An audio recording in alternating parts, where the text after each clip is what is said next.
Se movieron los números. El marketing político. La intención de voto se ha mantenido estática. Muy buenas noches, bienvenidos. Ya estamos en Sala de Guerra, terminando una semana donde, bueno, en varios frentes se alargó el trecho del dicho al hecho. ¿Que no puede haber gobierno rico con pueblo pobre? Pues algunos legisladores que se dicen de izquierda no predicaron con el ejemplo porque ya vimos sus lujosas vacaciones en los últimos días. ¿Que no habrá impunidad para los corruptos? Pues el escándalo que abraza a Tabasco y a varios funcionarios públicos de aquella entidad parece advertir todo lo contrario, con esa barredora que les está pasando por encima. ¿Que no habrá más destrozos en las protestas contra la gentrificación en la Ciudad de México? ¿Vieron cómo quedó el Museo Universitario de Arte Contemporáneo? Y no hay un solo detenido por los hechos. De todo esto hablaremos y demás, además de un intenso debate en la mesa de esta noche sobre las rupturas internas, cada vez más evidentes en prácticamente todos los partidos políticos, de cara a la gran elección del 2027. Yo soy Mónica Garza, comenzamos. La verdad es que no sospeché. Si hubiese yo sospechado de él, lo hubiésemos separado del encargo. Estos cargos son inhumanos y que están llenos de una tensión enorme. Teníamos varios años sin salir. Los recursos que empleamos en este viaje son pagados con nuestro peculio. No hay un solo 5 de recursos públicos.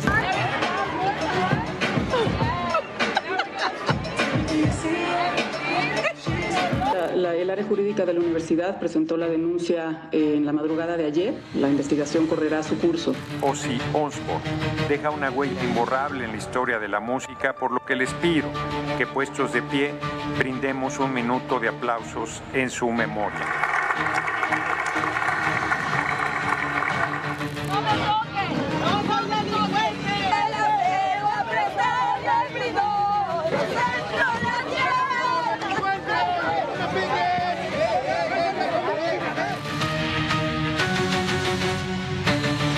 Iniciamos con el escándalo que protagonizan hasta el día de hoy el coordinador de los senadores de Morena, Adán Augusto López, y el que fuera su secretario de Seguridad, Hernán Bermúdez, quien no solo tiene una orden de aprehensión por presuntos nexos con el crimen organizado, sino una ficha roja de Interpol para su localización. El hoy coordinador de la bancada de Morena en el Senado aseguró en una entrevista radiofónica que nunca sospechó de Hernández Bermúdez, a pesar de todos los indicios que lo señalaban y que además le advertían que era alguien muy posiblemente o seguramente cercano al crimen organizado. La verdad es que no sospeché. Si hubiese yo sospechado de él, pues inmediatamente lo hubiésemos separado del encargo. Nos veíamos, pues todos los días acudíamos a la mesa de seguridad, ahí se presentaban él y las demás autoridades, presentaban los informes correspondientes, una vez a la semana acudían incluso directores de seguridad pública de los municipios y trabajamos, como te digo, en el ámbito municipal, federal y estatal de manera muy coordinada.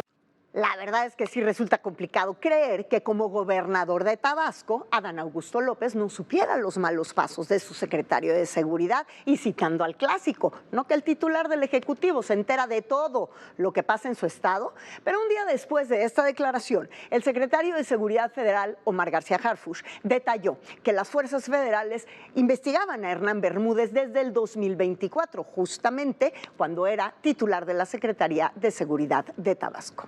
Es de manera oficial hasta noviembre del 2024 cuando la Fiscalía General de Justicia del Estado de Tabasco inicia una carpeta de investigación.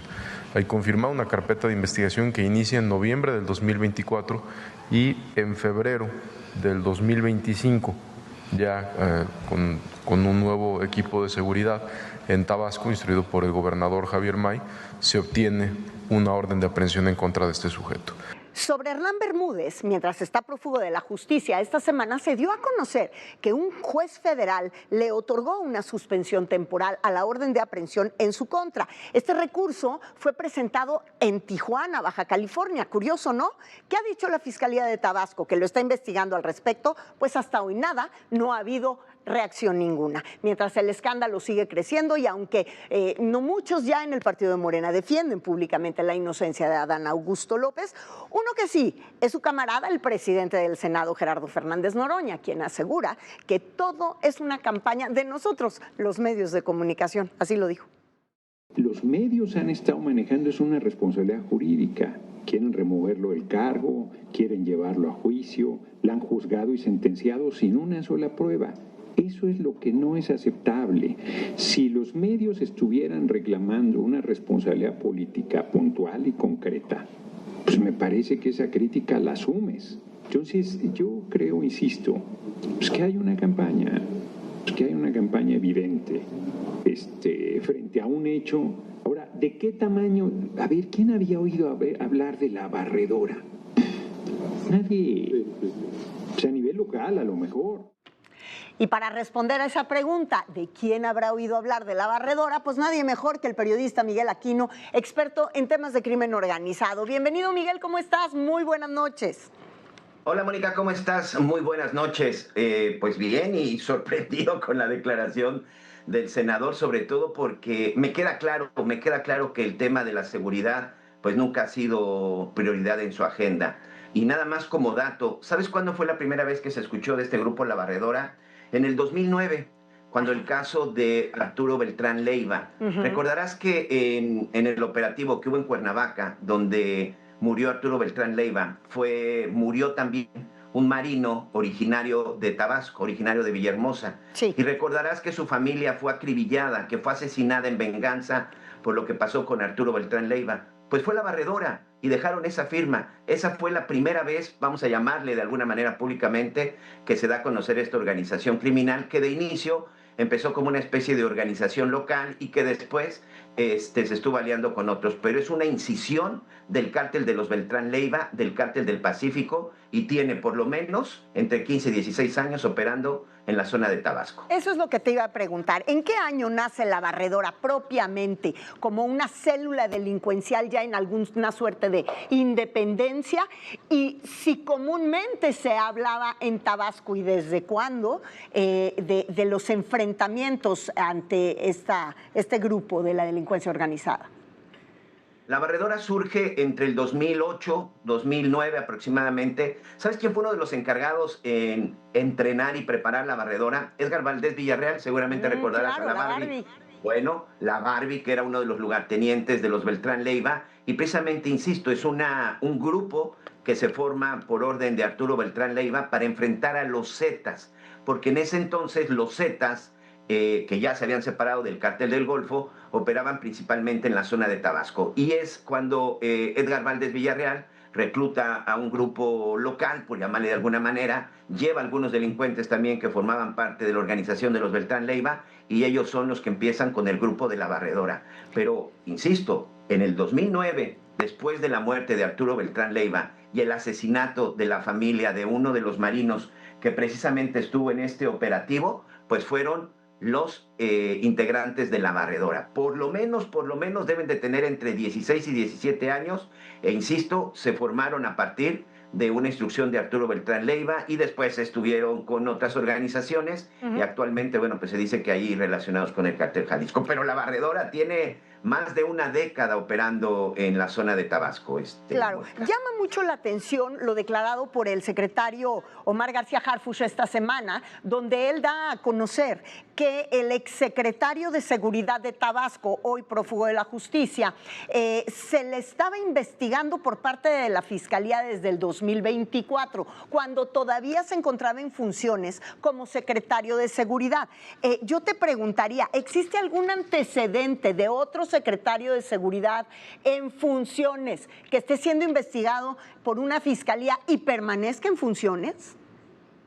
Sinceramente, ahorita de bote pronto, si la memoria no me falla, yo creo que no. Se ha dado el caso sobre todo en algunas de las policías municipales donde se sospecha del jefe de la policía, pero de un secretario de seguridad de algún estado, me parece que no, Mónica. En alguna ocasión hubo un antecedente con Morelos, pero ojo, eran de repente dichos, señalamientos, acusaciones. O en el caso incluso aquí de Quintana Roo, recordarás que también en algún momento fue señalado algún jefe de la policía, pero señalado, pero no investigado, ni mucho menos se tenía pues toda la inteligencia que el ejército ya había realizado. Me parece que no, y esa declaración a mí me preocupa por dos sentidos. Uno, que digan que a partir del 2024, porque entonces, ¿en dónde está la coordinación entre la Secretaría o dónde estuvo la coordinación entre la Secretaría de Seguridad y la Secretaría de la Defensa Nacional? Aquí me parece que lo más importante es que el Ejército, desde el 2019, ya había advertido de la presencia de la barredora y, sobre todo, de que el H se trataba de Bermúdez Requena. Esta información no pueden decir que no les llegó, porque si no, entonces preguntamos pues qué se habla o se hablaba en las reuniones mañaneras todos los días con el entonces presidente Andrés Manuel López Obrador. Preocupante lo que dice Omar García Harfuch, que a partir del 2024 ya había iniciado una investigación, y preocupante sobre todo, insisto, 5 años antes el ejército ya se los había advertido. Aquí o de plano empezó muy tarde la fiscalía o simple y sencillamente pues no habían hecho caso a lo que había generado, lo que había dicho en inteligencia militar el ejército mexicano. Esa es la parte más importante. El ejército mexicano lo había advertido no en noviembre del 2024, 5 años antes, Mónica, amigos, 5 años antes sabían que el H era uno de los principales líderes de la barredora, y aún así se le dio el cargo, se le mantuvo y después se fugó de la justicia. Hubo una detención importante, bueno, al menos así públicamente lo ha dicho la autoridad, la detención de este sujeto que presuntamente es el líder o uno de los líderes de la barredora, solamente abajo de Hernán Bermúdez. ¿Qué consecuencia en realidad puede tener en el desmantelamiento esta detención de esta célula delincuencial, ya para terminar? Mira, para concluir te voy a decir, incluso deteniendo a las cabezas, no se ve ningún tipo de cambio en una organización criminal. Me parece que esto no va a cambiar absolutamente nada. Hemos visto que siempre estos liderazgos son escalonados, es decir, detuvieron a uno y inmediatamente va a entrar otro. En ocasiones incluso lo que provocan es un enfrentamiento dentro de la organización, porque de repente no surge una, sino surgen escasas. Me parece que no va a repercutir absolutamente en nada. Me parece que la barredora va a continuar operando, va a continuar delinquiendo, va a continuar causando terror. La detención de uno de sus principales cabecillas simple y sencillamente es que dejan un lugar vacío y que inmediatamente será ocupado por un lugarteniente o por un sujeto que venga abajo. Insisto, Mónica, lo hemos visto a lo largo de los años y así es en todas las organizaciones criminales. No hay una organización criminal que quitándole la cabeza sea como la medusa, cortando la cabeza se acabó el problema. Definitivamente no. Claro. Pues te agradezco muchísimo, como siempre, Miguel, esta comunicación, y seguiremos en contacto con este tema. Muchas gracias. Gracias, muy buenas noches. Y continuamos con el tema, porque esta semana hubo sesión de la Comisión Permanente y Adán Augusto López asistió, pero visiblemente nervioso. No atinó ni a aplaudirle a Ozzy Osbourne, oiga.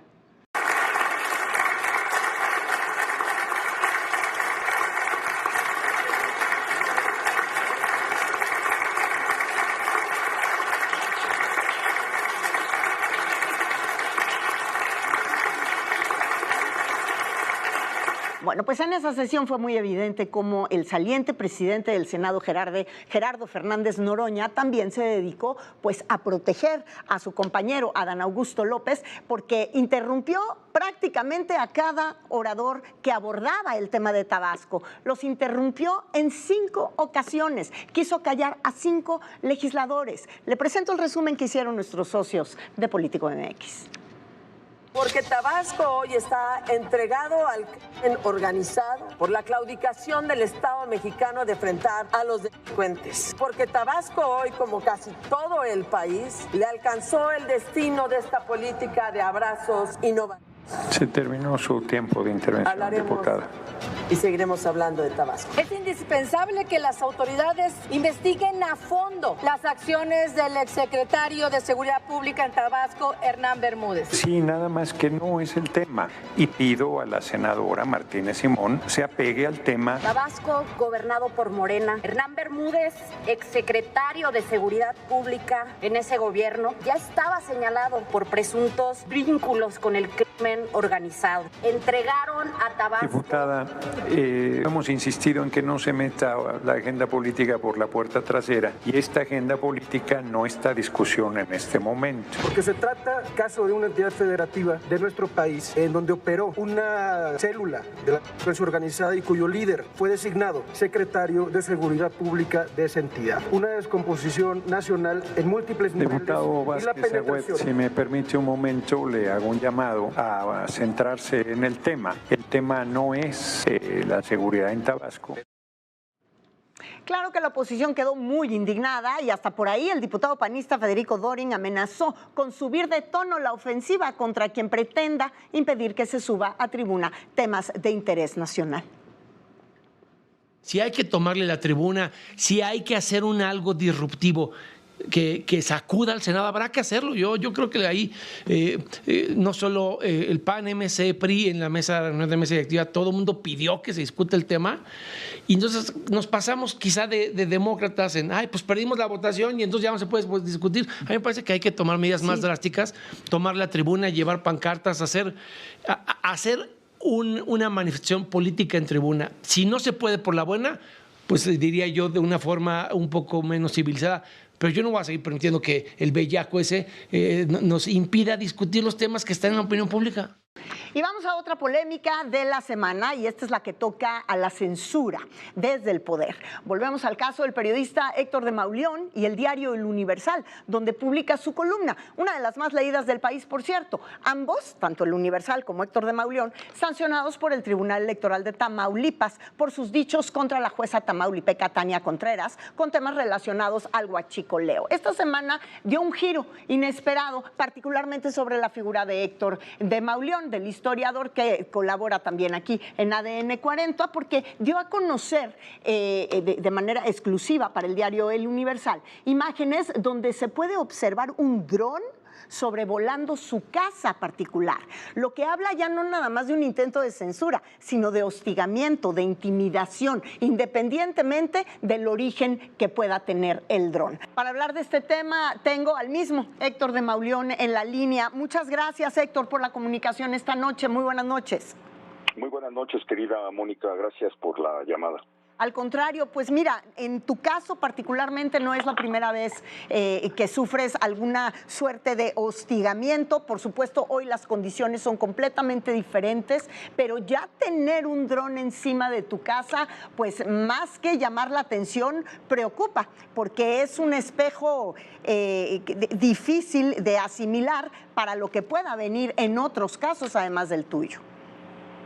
Sí, pues es una situación anómala. Yo creo que que es atribuible al hecho de que el Instituto Nacional Electoral entregó mi dirección al Instituto Electoral de Tamaulipas. Yo he recibido aquí en la casa notificaciones del Instituto Electoral de Tamaulipas, del Instituto Electoral del Estado de México, y han llegado notificaciones del Instituto Electoral de la Ciudad de México al periódico. Entonces, los datos que deberían ser privados han estado pasando, pues no, ya es difícil saber por cuántas manos. El hecho es que una vecina me avisó que había un dron arriba de mi patio, yo no estaba.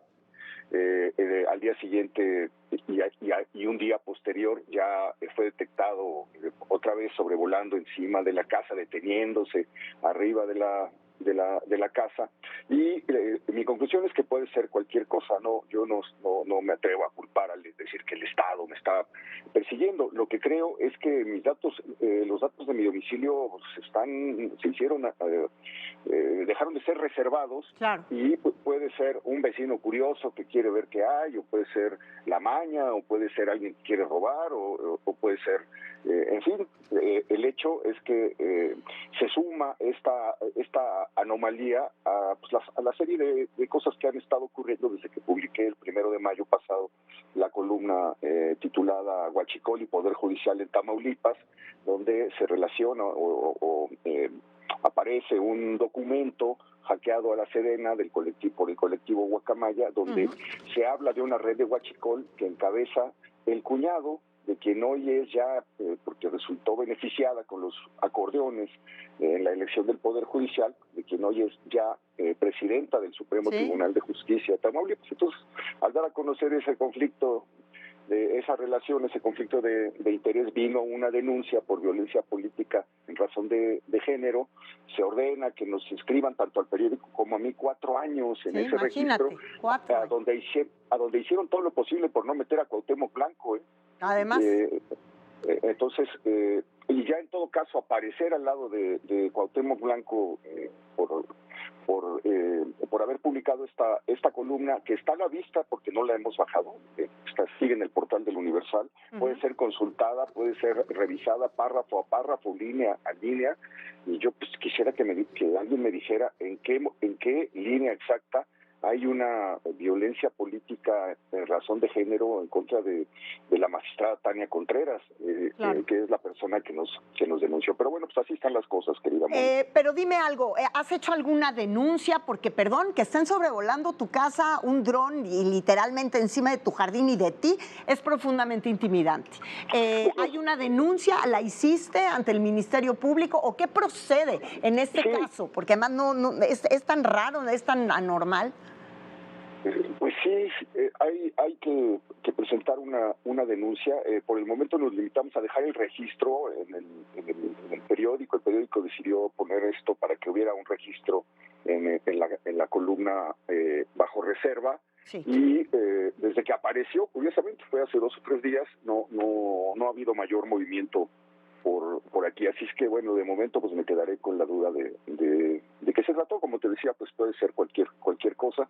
Lo que sí es que el Instituto Nacional Electoral está entregando datos personales, datos reservados a otros institutos, entonces pues ya para saber en manos de quién fue a quedar la dirección, pues No, todo alrededor de tu caso es definitivamente una muy mala noticia, no solo para comunicadores y periodistas, medios de comunicación, sino para la ciudadanía en general. De repente algunos podemos estar más o menos expuestos, que de alguna forma esto parecería que te puede blindar, pero un ciudadano de a pie no.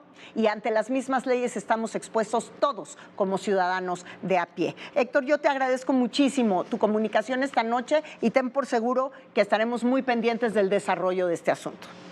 Muchísimas gracias, querida Mónica. Un abrazo muy fuerte y para tu auditorio también. Muchas gracias, el periodista e historiador Héctor de Mauleón. Y vámonos a un corte comercial. Al regresar, más polémicas, más voces protagonistas de ellas. Estamos en Sala de Guerra. Regresamos.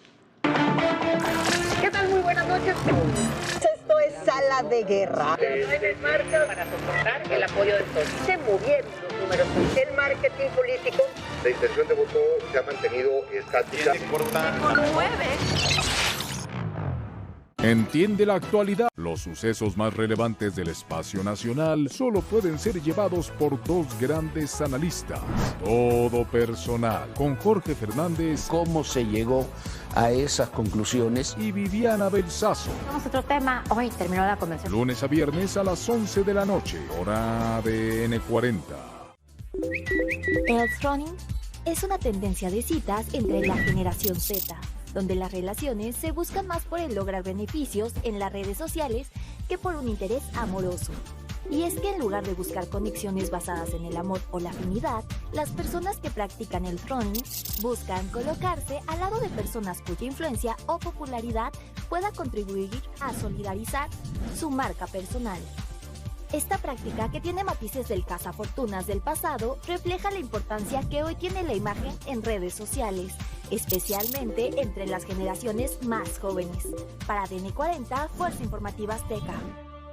Las noticias no paran y tú tampoco. Por eso siempre encontramos la manera de informarte en donde estés. Análisis y coberturas de los eventos más importantes en México, el mundo, tu colonia y marca para soportar el apoyo de todos. Se movieron los números. El marketing político. La intención de voto se ha mantenido estática. Muchas gracias por continuar con nosotros y bueno, pues como bien sabemos, el tema de la gentrificación sigue sobre la mesa y sus correspondientes protestas. La última vez que yo platiqué aquí con el secretario de Gobierno de la Ciudad de México, César Cravioto, él me aseguró que la policía estaría instruida específicamente para impedir violencia, saqueos, vandalismo. Sin embargo, no ha sido así. Hemos visto otras protestas, hemos hecho un recuento de daños, usted lo conoce sobradamente, y es por eso que le agradezco y mucho al secretario de Gobierno de la Ciudad de México, César Cravioto, nuevamente por tomar comunicación con nosotros esta noche. Gracias, secretario. Buenas noches. ¿Cómo estás? Buenas noches, un gusto saludarte. A la orden. Igualmente, pues, ¿qué pasó, secretario? Después de lo que vimos en la UNAM, entendíamos, como tú lo habías dicho aquí, que la policía estaría específicamente instruida, la policía de la Ciudad de México, para acompañar estas protestas, siempre y cuando impidiendo cualquier tipo de destrozo. ¿Qué nos pasó? Bueno, no fue nada que ver con la que ocurrió hace ya 3 semanas, nada que ver. Pero no se trata de comparar, ¿no? Se trata de que sea en paz. Bueno, déjame explicar por qué no tiene nada que ver. A ver. Porque en la que ocurrió hace 3 semanas hubo vandalismos contra establecimientos mercantiles, contra restaurantes, contra cafeterías, etcétera. Ahora, durante toda la marcha que ocurrió en las calles de la Ciudad de México, pues por ahí rompieron un vidrio de una estación de un metrobús y un vidrio de un banco del bienestar. Ni siquiera es que se hayan destruido la estación del Metrobús, y eso fueron 2 vidrios, fueron literal 2 vidrios rotos. Y lo que ocurrió, lo que fue más vistoso, fue ya en instalaciones de la UNAM. En el Museo de Arte Contemporáneo. Lo hemos dicho reiteradamente.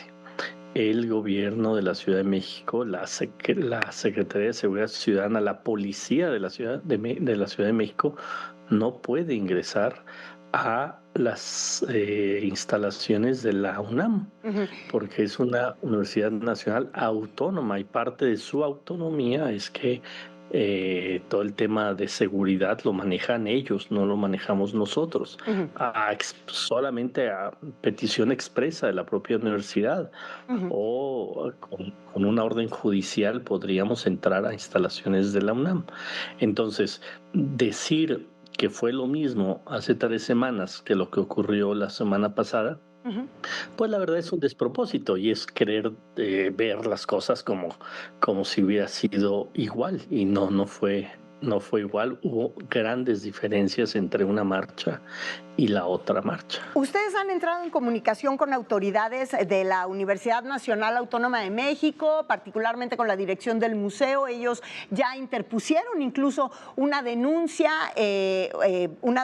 para, y otra cosa, preguntarte si existe algún detenido por estos destrozos, si se está haciendo una investigación, quién revienta estas protestas, que lo que pretenden es, pues bueno, sí, poner sobre la mesa un tema que como tantos otros, pero ya llegar a esto, y creo que sí es muy importante contar con el apoyo de la autoridad, secretario. La UNAM ya hizo las denuncias y también lo queremos aclarar. Por ser justamente una universidad nacional, la denuncia no se hace ante la Fiscalía de la Ciudad de México, sino ante la Fiscalía General de la República. Una vez que la Fiscalía nos pida información al gobierno de la ciudad, por supuesto que ayudamos a darle toda la información, todos los videos, todas las fotografías que tenemos de toda la gente que hizo estos desmanes. ¿No lo han hecho? Y claro, ¿perdón? ¿No lo han hecho? ¿No lo han solicitado? Bueno, eso es entre fiscalías. Tendríamos que ver con la fiscal de la Ciudad de México si ya le solicitó esta coadyuvancia a la Fiscalía General de la República, porque además no hicieron la denuncia a la UNAM al día siguiente, creo que se tardaron 3 o 4 días. Entonces, pero sí, vamos a coadyuvar para ello. Y claro que no son personas que luchan por una causa, son personas que buscan hacer destrozos. ¿A quién destruye una librería? ¿Quién quema libros? ¿Quién afecta a un museo? Pues gente que no necesariamente lucha por una causa justa. Lo que buscan es provocar y provocar y provocar para que se hable de esto y no se hable de los temas fundamentales. Y por supuesto que la gentrificación es un tema fundamental. Bueno, es tan irracional esto que la jefa de gobierno hace un planteamiento días antes de esta segunda marcha con un bando con 14 puntos, los puso en la mesa, que algunos podrán coincidir con todo, con nada, con una parte, pero justamente se pone esto en la mesa pues para que se abra la discusión y se invita a todo mundo a participar en la discusión. Y hay quien no quiere discutir, sino lo que quiere es romper vidrios. Bueno, pues si no vemos eso y si queremos, o sea, le seguimos dando tanta difusión a esta gente, pues logran su cometido, que es que la opinión pública hable de la ruptura de vidrios y no que hable de las políticas públicas que entre todos tenemos que echar a andar, el gobierno y la sociedad, para que se pare este fenómeno de la gentrificación. Claro, pero creo que también es muy importante para sentirnos seguros todos, saber que contamos con una autoridad que va a hacer ante cualquier manifestación de cualquier índole, hacer que las cosas transcurran en paz y llevarse a los que cometan un delito en contra pues, de las personas que traten de manifestarse en paz con causas justas. Pero vámonos al tema rápidamente y para terminar de los 14 puntos que proponen y este asunto de la gentrificación, sobre todo el tema de los foros. Y tú me decías, están invitados todos a discutir los puntos a qué hablan a propósito de las rentas, de generar un tope de rentas, de generar un programa de construcción para vivienda social. Te preguntaría, ¿quiénes están invitados para intervenir en esto? Independientemente de los programas de construcción por parte del gobierno, ¿los desarrolladores privados están también invitados a estos foros? Bueno, primero decirles que ya iniciaron los foros en esta semana que estamos terminando, ya se hicieron los primeros foros y va a haber, digamos, 3 tipos de foros. Foros en las 10 colonias que nosotros les llamamos de tensión inmobiliaria. Ahí vamos a hacer foros abiertos, pero pues sobre todo para que participe la gente que vive en esas 10 colonias. Después va a haber foros con especialistas y ahí sí es muy importante que participen todo tipo de especialistas. Y por ejemplo, tú preguntabas, bueno, la gente que se dedica a la construcción de vivienda, claro, va a haber un foro con ellos solamente para que ellos expresen sus planteamientos al respecto. Y después va a haber un foro también, y que también ahí puede haber uno con puros inversionistas que hacen vivienda, con distintos sectores, con los jóvenes, con mujeres y con los distintos sectores, y ahí también podríamos generar foros con ellos. Entonces vamos a tener todo el mes, bueno, lo que falta del mes de julio y todo agosto con un intenso agenda de foros para que sea discutidísima este planteamiento, para que se enriquezca, para que se mejore, para que se modifique lo que se tenga que modificar, y ya entrando al periodo de sesiones, pues también hacer las reformas legislativas que hacen falta y ya implementar las propias medidas de este bando 1. O sea, está trabajando el gobierno de la ciudad. La jefa de gobierno esto ya puso en la mesa un planteamiento muy serio, muy profundo para ello. Ahora salimos a la sociedad y le pedimos también a los grupos que se están manifestando por ese tema.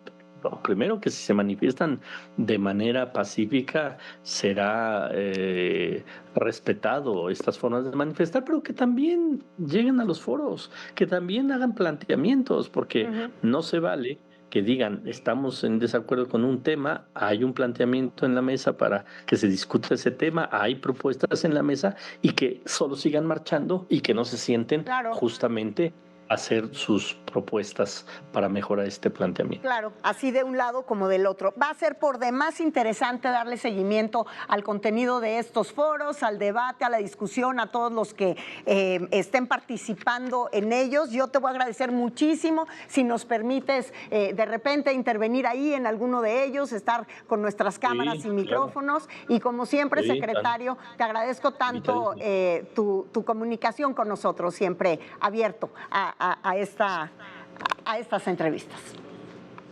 Gracias. Un saludo. Buena tarde. Igualmente, muy buenas noches al secretario de Gobierno de la Ciudad de México, César Cravioto. Y aunque parezca increíble, a casi 2 años de la elección interna del 2027, pues ya empiezan a salir los nombres de posibles candidatos para algunas entidades y las encuestadoras a medir sus popularidades. Me voy del otro lado del estudio con mi compañero Juan Pablo de Leo para que nos dé más detalles de esto.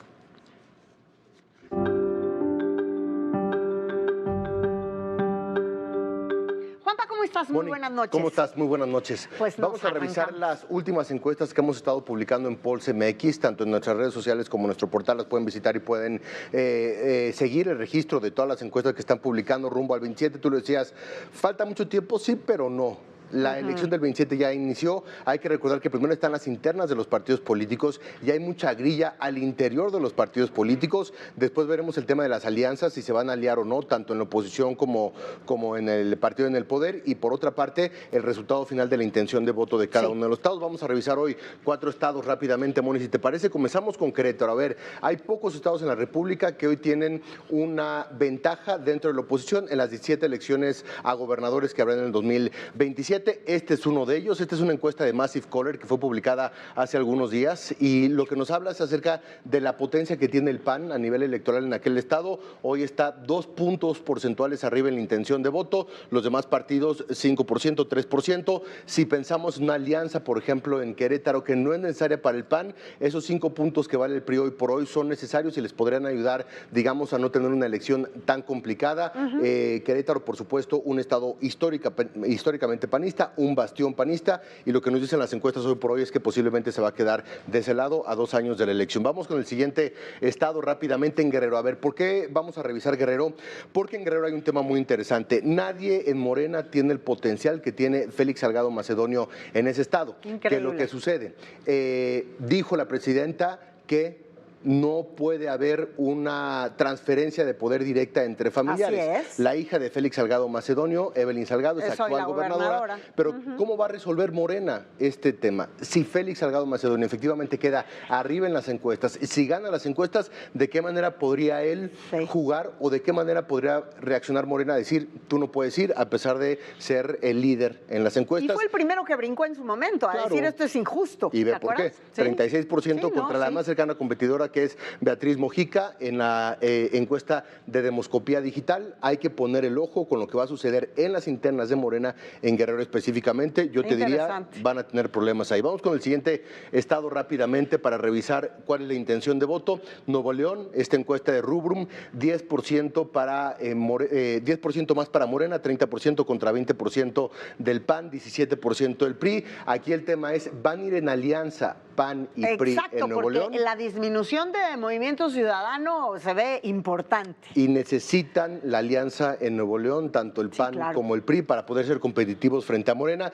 Si no se da la alianza, muy complicado para la oposición el poder retomar este estado. Y efectivamente, la potencia electoral que ha perdido Movimiento Ciudadano tras la gobernatura de Samuel García y la derrota que tuvo su esposo también en la capital de Monterrey. Adrián de la Garza, el priista, es uno de los principales aspirantes a la candidatura de este estado. Y vámonos por último a revisar el estado que tenemos de Aguascalientes. Ahí el PAN tiene una ventaja muy importante, otro bastión panista, 54% contra 28% de Morena. Ahí, por ejemplo, el PAN no necesita de la alianza para ser competitivo. Sin embargo, estamos viendo muchos jugadores también al interior de Morena. El mismo Arturo Ávila, del que vamos a estar platicando en unos momentos más, está compitiendo, digamos, de manera interna por esa candidatura. Es un estado muy complicado y es un estado en el que vamos a ver también de qué manera se van gestionando las cosas de manera interna para que no terminen rotos los partidos políticos y puedan mantenerse competitivos en cada uno de ellos. Van a ser 17 estados, hoy revisamos 4, pero tú lo decías, vamos a estar revisándolos ya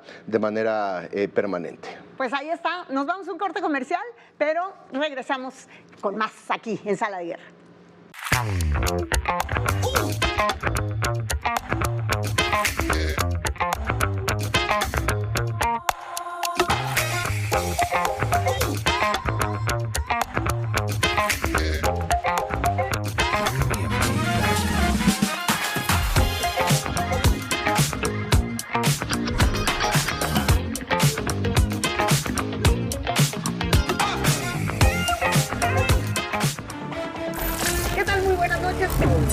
Esto es Sala de Guerra. En marcha para soportar el apoyo del sol. Se movieron los números. El marketing político. La intención de voto se ha mantenido estática.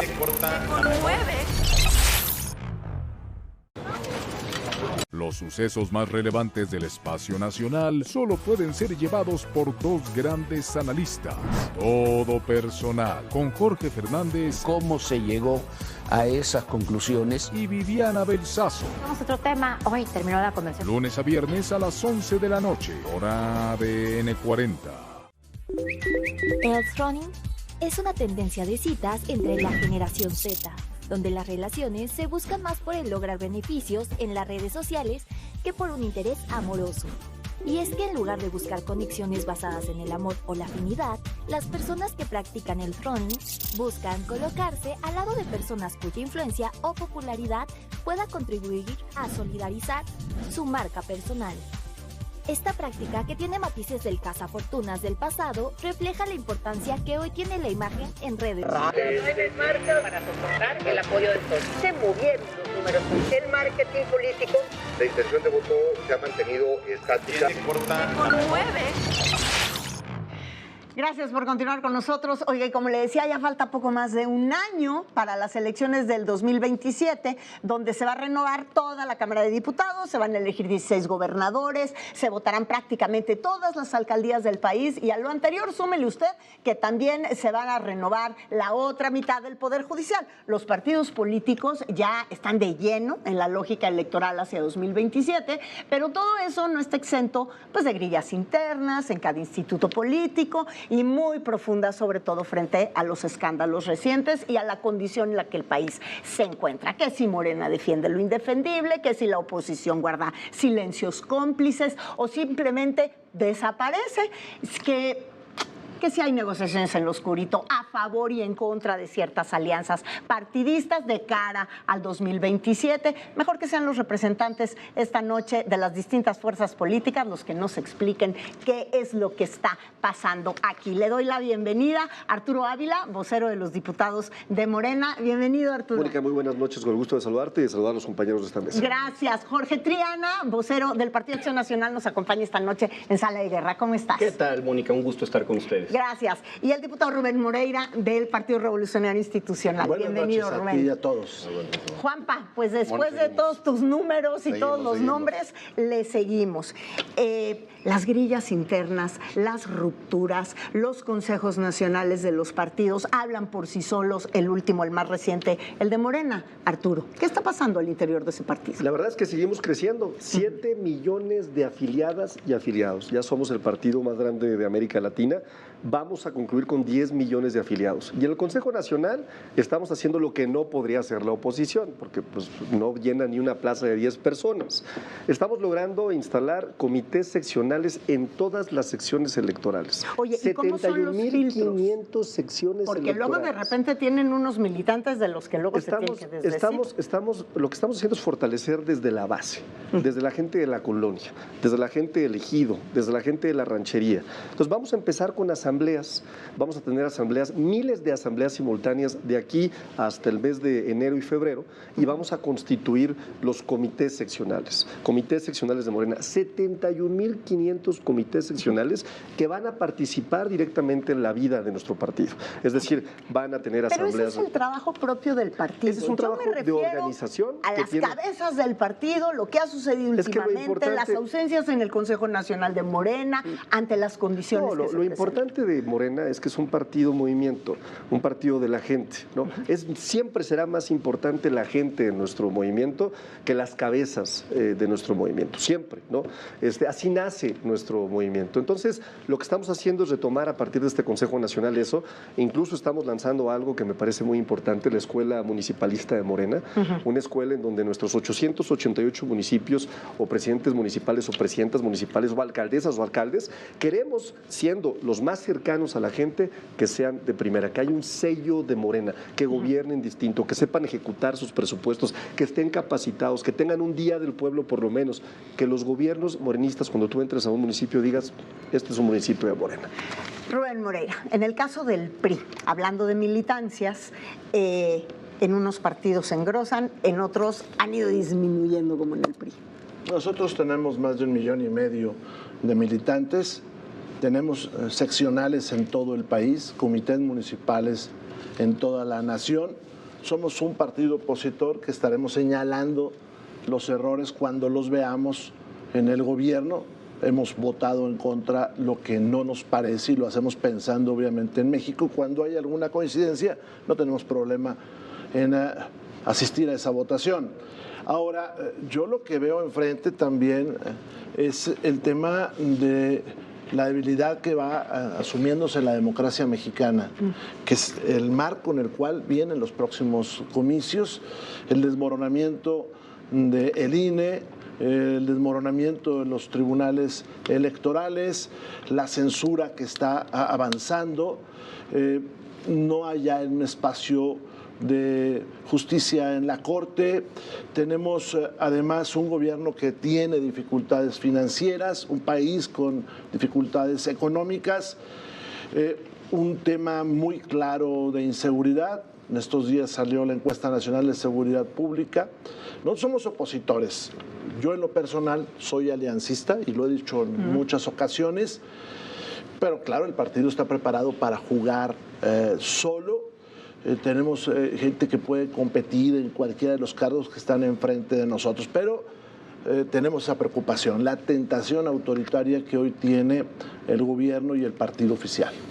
Al Partido Acción Nacional se le señala, y sobre todo en esta última semana, de silencios cómplices, de ausencias inexplicables, y que también te habla de estas divisiones internas que en el Partido Acción Nacional de las que se viene hablando hace mucho tiempo. ¿Qué dices, Jorge? Yo soy el primero en aceptar que ha habido divisiones internas, como las hay en todos los grupos políticos, partidos políticos, y con la misma sinceridad te digo que no existe una en este momento y que no hay ningún silencio cómplice. Vaya, simplemente hay voces más que se escuchan más fuerte que otras. Yo llevo la voz de mi partido, soy el vocero de mi partido, institucionalmente he hablado por muchos otros. Creo que hay partidos que sí han crecido, retomando el tema inicialmente que tenías. Por ejemplo, el padrón de Morena ha crecido tanto que ya abarca incluso al abogado del Mayo Zambada y también abarca a personas señaladas por vínculos con el crimen organizado, por ejemplo al comandante H. A ese nivel ha crecido el padrón de Morena. Y bueno, pues yo creo que el común denominador, cuando un partido crece a tal grado sin controles, que se empieza a comer a sí mismo, vemos estas divisiones que están llevando a que tengamos una crisis en materia de seguridad que afecta a los ciudadanos. Lo que estamos viendo en el estado de Tabasco es consecuencia de una crispación interna entre el grupo de Adán Augusto López Hernández y el grupo de Javier May. Se denuncian entre ellos, se hacen una serie de cuestiones que si no fuera por esa división no nos estaremos enterando de todo lo que está sucediendo. Y bueno, pues la respuesta de un partido institucionalmente los dibuja de cuerpo entero, es decirle, no está solo una persona sin que antes medie una investigación. Me parece muy grave. grave. Ahora, hablando hacia el 27 y sobre todo, Rubén, Jorge, con respecto a la oposición, ¿no sienten que han perdido la oportunidad con respecto al momento de los resultados de la elección judicial, de la muy baja participación, de lo sucedido en Veracruz, de lo sucedido en Coahuila, del crecimiento del movimiento ciudadano, lo que sucede en la Comisión Permanente con respecto a los acuerdos de los partidos políticos para subir unos temas o no, específicamente el tema de Adán Augusto? Es decir, yo entiendo el discurso y entiendo lo que ha hecho el PRI y el PAN y la oposición con respecto a la democracia, con respecto a las instituciones, pero en resultados electorales en los últimos años eso no ha sido suficiente. Escuchamos que dice Arturo el tema de la comisión del Consejo Nacional de Morena y lo que están trabajando y las giras que van a realizar. ¿Dónde está la oposición en ese sentido? Porque entiendo los discursos, pero más allá del discurso y el trabajo necesario para poder revertir para ustedes una situación electoral que no ha sido conveniente en los últimos años. Bueno, te comento, si me lo preguntas a mí, primero, el partido de nosotros está hoy mismo organizando nuestra Secretaría de Organización, nuestra Secretaría de Operación Política. Si tú lo sigues en las redes por instrucciones de Alejandro Moreno, pues están construyendo y fortaleciendo nuestras estructuras todos los días. Esa es una parte. La segunda, los últimos resultados pues son buenos para la oposición y te va a dar... ¿Pero por trabajo de la oposición o por desgaste también del gobierno de Morena? Primero, por un buen trabajo en Durango del gobernador de ese estado. Y en Durango, sí, los resultados están ahí a la vista. En el caso de Veracruz, si toda la oposición se hubiera reunido, más del 50% de los votos está en la oposición. Esa es la realidad de los últimos comicios, cuando había miles de encuestas, cientos de encuestas que circulaban con otros resultados. Viene Coahuila y ahí van a ver un buen triunfo del PRI, y yo espero que de los aliados todos juntos. Ahora, hay tres condiciones que hay que poner sobre la mesa. La primera, en este país hay una ilusión monetaria del bienestar. Pareciera que le está yendo bien a la gente cuando no es así, por temas estrictamente financieros que son una ilusión. Segunda, está avanzando, el gobierno no se deja, y está avanzando la censura, está avanzando la cooptación de los órganos democráticos y está avanzando, además, y eso hay que decirle, el autoritarismo. Y la tercera, hay que darle un poco de tiempo para que las condiciones objetivas y subjetivas, yéndonos a los clásicos, maduren. Y yo estoy cierto que Morena se va a derrumbar. ¿Cuál es la preocupación que muchos tenemos? Es que no tenga un afán democrático y no se quiere ir del poder. Arturo. Hay 77 encuestas publicadas hasta este momento del 2027. Todas coinciden con lo mismo. Estamos arriba, incluso mucho más o con mayor porcentaje de participación y intención de voto para Morena que en la elección pasada. Vamos a ganar contundentemente 15 estados y es muy probable también que les arrebatemos Aguascalientes y Querétaro. No lo digo yo, lo dicen todas las encuestas. Vayan a Polls, vayan a las encuestas de encuestas y van a ver perfectamente bien que la gente entiende muy bien cuál es el momento. Hay una comentocracia pequeña, ¿no? Ellos piensan que son México y la verdad es que México es más grande que la oposición. México es un país en donde hay millones de mexicanas y mexicanos que hoy tienen un apoyo para adultos mayores y para adultas mayores, que reciben una beca Rita Cetina, que tienen una beca para discapacidad, que ven obras que se concluyeron y no la barda que ni siquiera pudieron concluir, o el tren insurgente que tuvimos que concluir nosotros, obras de infraestructura importantes. Es decir, la gente hoy aprueba en un 80% a la presidenta Claudia Sheinbaum. Nomás ellos piensan, ya lo gobernaban. Nosotros sí les quitamos Gómez Palacio. O sea, reitero, es mentira tras mentira, ¿no? Y si de delincuentes o de vínculos con el crimen quiere hablar Jorge Triana, pues habría que preguntarle ni más ni menos que al líder del Partido Acción Nacional cuáles son los vínculos que tiene con el denominado cártel inmobiliario, Y no lo digo yo. Hace 2 días la fiscal de la Ciudad de México anunció 22 carpetas de investigación abiertas por delitos de corrupción, de venta de pisos que no tenían que haberse vendido, por vínculos por extorsión a empresarios y por un montón de temas de corruptelas bastante delicados, que por cierto yo ya presenté un punto de acuerdo para la creación de una comisión en la Cámara de Diputados que investigue a fondo cuál es la relación que tiene Jorge Romero, presidente de Acción Nacional, con el cártel inmobiliario. Jorge, perdón, sí. A ver, bien interesante. Hay quien prioriza el hablar de encuestas electorales para que no se hable de las encuestas realmente importantes para este país. Acaba de salir la encuesta de percepción de seguridad, la refería hace un momento Rubén. Fíjense, el 90%, casi 91% de la gente en Culiacán, Sinaloa, gobernado por Morena, por Rubén Rocha Moya, se siente inseguro en su propio municipio. En Ecatepec, gobernado por Morena, el 90.7%. De las 10 ciudades más inseguras de este país, en 8 gobierna Morena. Esas son las encuestas hechas por el INEGI, encabezado por una persona que puso a Andrés Manuel López Obrador. No pueden decir que hay jiribilla ni que está cuchareada la encuesta. Son las encuestas que no se quieren ver. Y es que siempre hay esta intención de aventar bombas de humo, cajas chinas para que no se sepa lo que realmente sucede. Es bien padre hablar de un tema añejo para no hablar del tema actual. Yo entiendo que Arturo Ávila pues tiene que cuidar los intereses de Adán Augusto López Hernández. Fue su coordinador de campaña, trabajó con él en gobernación, pues tiene que cuidarlo, lo mandó aquí a cuidar sus intereses, eso está clarísimo, porque es una persona que se le conocía como el tío, ¿sí? Hay grabaciones del ejército mexicano donde se interceptaron y se refieren los líderes guachicoleros y mafiosos de Tabasco como el tío nos cuida, el tío nos va a cuidar, y se refieren a Adán Augusto López Hernández, alias el tío o alias el senador H. Y yo lamento mucho, Arturo, que vengas aquí a cuidar los intereses del senador H en lugar de venir aquí a cuidar los intereses de los mexicanos. Ellos cuidan a sus impresentables en lugar de cuidar a lo que realmente vale la pena. ¿Por qué no hablamos del tema de esta mujer taxista, maestra en Veracruz, que fue brutalmente asesinada, secuestrada, flanqueada? Se le borra la sonrisa, Arturo. Pues claro, este es un tema que nos atañe a todos. Hay que hablar de eso, de lo que le importa a la gente, lo electorero, las encuestas de verdad que pasan a segundo término. Hay que ser serios, dejar esa cara burlona hacia la gente y tomar el toro por los cuernos. Es lo que exige la ciudadanía y es lo que exige un país con una clase política seria. Nos come el tiempo, tengo 20 segundos para cada uno para una conclusión y su compromiso de regresar el próximo domingo porque la mesa se quedó a la mitad, Arturo. Bueno, nada más decirle a la gente ya no cree en ellos. Son los partidos más rechazados en todas las encuestas. Y la realidad es que esta idea de que generar narrativas y construir narrativas de narcopartido, de vínculos, el mismo tema que él dice que a mí me manda alguien, no me manda nadie. Soy vocero de un grupo parlamentario, electo unánimemente por 253 diputados, por una mayoría. Y efectivamente mi cercanía y mi compromiso es con la doctora Claudia Sheinbaum, de quien fui vocero también en la campaña presidencial. Así es que para las mentiras, pues muchas, la cortina de humo es justamente esa, porque no quieren que nos metamos al tema del cártel inmobiliario. Si hay carpetas de investigación abiertas, si hay delitos que se cometieron. ¿Y qué creen que hicieron ellos? Curiosamente, gran parte de las pruebas se perdieron en una inundación, las que involucran directamente a Jorge Romero. Entonces, sí es importante para la gente que voltee a ver lo que representan ellos y lo que representamos nosotros con acciones contundentes. Rápidamente también, pero una comisión investigadora para el tema de Adán Augusto, proponen la comisión investigadora para el cártel inmobiliario. ¿Qué sucede con otro tema? Bueno, eso está en el Senado y tendría que verse por allá. Pero déjame te cuento rápido. Nosotros estamos construyendo nuestro partido, estamos oposición, seguiremos siéndolo, seguiremos exigiendo, por ejemplo, que el presupuesto que hoy viene para discutirse, pues se ponga en la mesa resolver problemas como la salud, la educación, como la infraestructura.